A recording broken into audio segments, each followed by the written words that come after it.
안녕하세요, 딴데입니다. 오늘은 설계사라면 좀 알아두었으면 하는 IFRS 17이라는 제도에 대해서 한번 알아보려고 하는데요.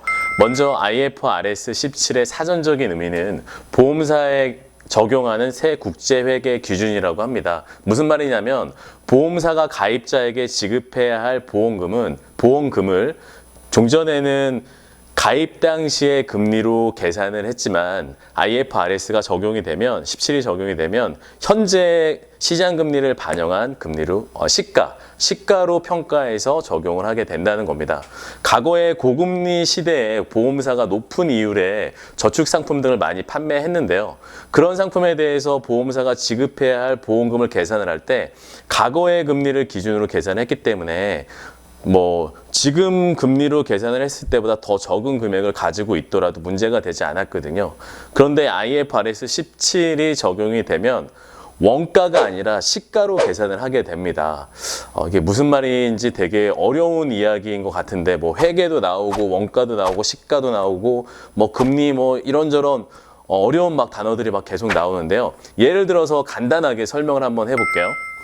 10년 뒤에 3억 원을 지급하는 연금저축을 보험사가 판매를 했다고 가정을 해볼게요. 금리는 7.5%로 계산을 하고요.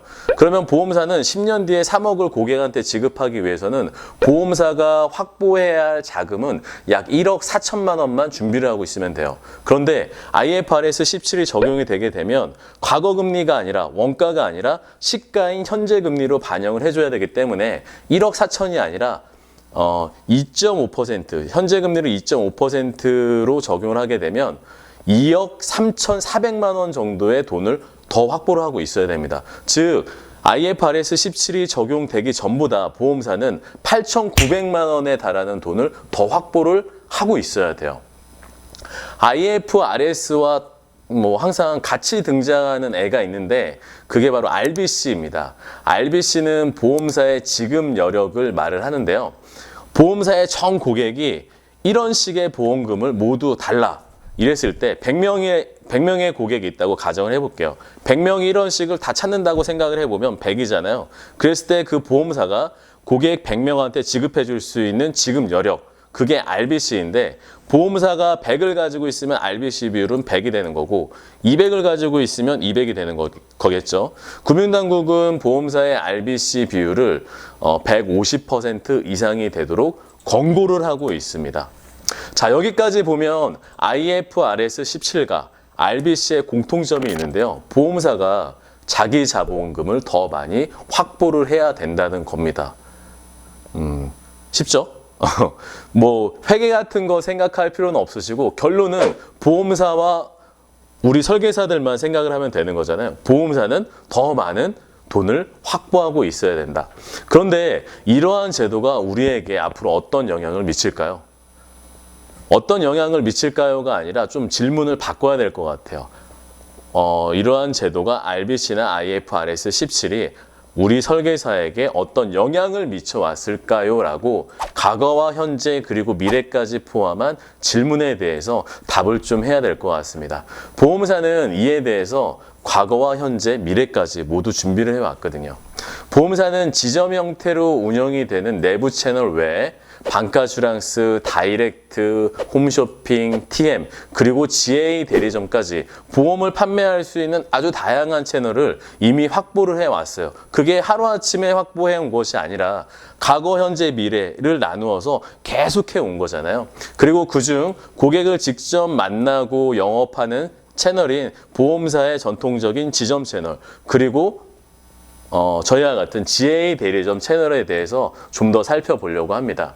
보험사는 이미 RBC 비율 그리고 특수고용직인 설계사들에 대한 4대 보험 적용 이슈로 인해서 그동안 지점들을 통합해오고 생산성이 낮은 설계사는 배제하고 높은 설계사 위주로 조직을 재편을 해왔습니다. 보험사는 여기에 이제 과거에 판매했던 저축보험까지 돈을 더 많이 확보해야 하는 IFRS 17이 2022년 1월부터 적용이 되기 때문에 많이 급하죠. 그래서 보험사는 자금 확보를 위해서 채권을 발행하거나 기존의 부동산을 매각을 하거나 그러기도 합니다. 하지만 아직까지도 훨씬 더 지금보다 아주 많은 자금이 더 필요하다고 해요. 현재 영업 채널에서 큰 영향을 미치고 있는 게 GA 대리점인데요. 보험사는 이미 GA 대리점에 들어가는 이제 돈이죠. 각종 지원금, 수수료, 시책 등을 줄이고 있는 추세입니다. 2018년 상반기부터 검색되는 GA 관련 키워드로 이제 검색되는 기사를 검색을 해보면 GA 대리점의 선지급을 너무 과하게 해준다. 시책을 과하게 해준다. 이러한 보험사의 무분별한 GA 대리점의 지원이 설계사들의 불안전 판매를 야기하고 있다. 이런 식의 기사가 아주 많이 검색이 돼요. 그리고 늘 그랬듯이 앞으로 보험사가 GA 대리점에 지급하는 1년치 총 보험료가 초에 1200%를 넘지 못한다는 정책이 발표가 되었습니다. 수개월간 보험사의 지출 금액 중 하나인 GA 대리점에 지급해야 할 수수료와 시책이 과하다는 언론 보도가 이어지고 또 여론이 조성이 되고 그런 거죠. 그래서 보험 관련 뉴스를 꾸준히 보다 보면 앞으로 보험사의 정책이 어떤 식으로 변해 가겠구나라는 것을 어렵지 않게 예측은 할 수 있을 것 같아요. 보험회사는 이제 내부 설계사들이 많아지는 것을 원치 않습니다. 그리고 GA 대리점에 또 많은 선지급과 시책을 지급해 줄 수 없을 거예요. 보험사의 선지급액과 총지급액 그리고 시책에 대한 정책이 변경이 되면 GA 대리점은 크게 요동이 칠 것 같거든요. 왜냐하면 받던 선지급 금액을 낮춰야 되기 때문에 그 안에서 또 활동하는 설계사들이 지금보다 낮은 수수료를 받아야 되고 시책도 또 낮아지고 그러면 또 이동이 발생을 할 수 있을 것 같아요. 근데 GA 대리점은 보험사는 또 별개로 운영이 됩니다. 그래서 GA 대리점 자금력이 있는 GA 대리점은 보험사의 정책이 변경이 되더라도 내부적으로 선지급과 시책을 유지할 수 있겠지만 아마도 대다수의 GA 대리점은 보험사의 정책이 변경이 되면서 기존의 선지급액과 시책과 관련된 부분이 아주 축소가 되지 않을까 생각을 합니다.